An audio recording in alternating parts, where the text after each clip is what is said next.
Brilliant, thank you very much indeed, Lucy. And now our second speaker is Minna Alanko-Falola, and she is going to tell us about how composting can help us divert food waste from incineration and landfill.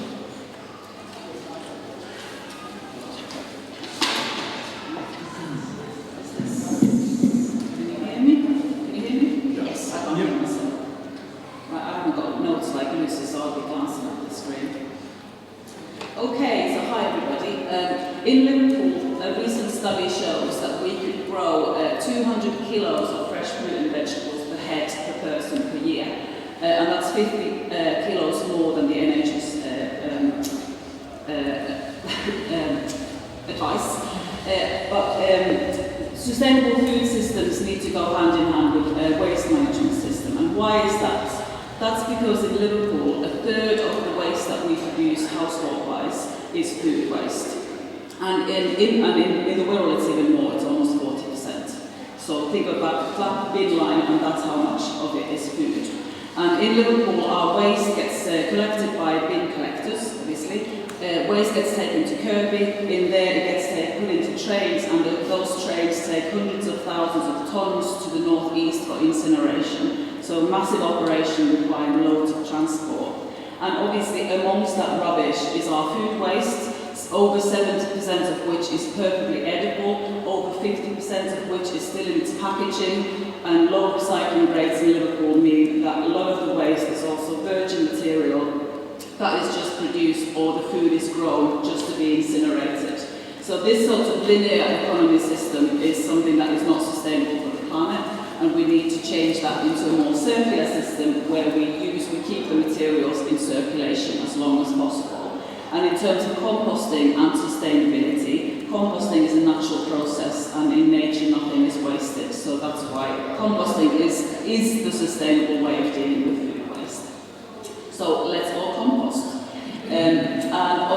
It's a skill like any other, so it might sound daunting to some people, but there are lots of options available for depending on where you live. So if you have a garden, there's lots of composting facilities and systems that you can buy, or you can build your own, but there are also small systems that you can set up. So do your homework, do some reading, do some learning first, and then look into what you can set up. So our outdoor spaces, you've got lots of options. Indoor spaces, small spaces, or yards, or balconies, you've got limited spaces. But then there's a few examples there. There's a rotating compost system. These are outdoor space systems. And then there's also communal composting. So I run an organisation called Compost Works, and we set up communal facilities. So for people who don't have gardens, or just don't have the facility or the time and the inclination, they can join a communal scheme. So communities can use a joint facility and put their food waste in there. So composting is good. Sorry, I should have had notes on that. Okay. So how does it work? Well, think of it a bit like cooking. In cooking, you have a recipe in order to have a good result. So in composting, your compost system consists of ingredients, and those ingredients are called greens and browns. And browns are the dry material, and greens are the fresh material. And a good rule of thumb is you want sort of 50% of each in order to have good results in most systems. So yeah, think of your compost recipe.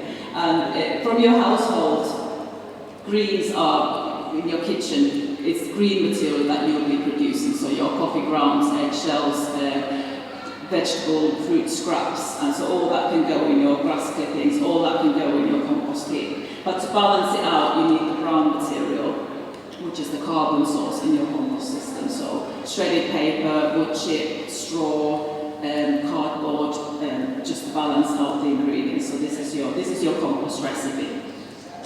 And your compost, you should think of it as a living ecosystem. So it's full of life. So in that ecosystem, you need to have water and air present, and they are present due to the ingredients that you add in. So you want the right mix. And that way the creatures, the life forms in your compost can flourish. Obviously a worm there is one of the bigger organisms in your compost. Most of the life forms in your system are microorganisms that you can't see with your eyes. But there's a big whopper there in Greenbank Park. Turn your compost to keep it aerated, and also that way everybody get composting, or look into ways of how you can cut down your waste, how you can make compost, how you can use your leftovers, and let's create good soil to grow our own and have a more sustainable food system in Europe. Thank you. Sorry about the culture.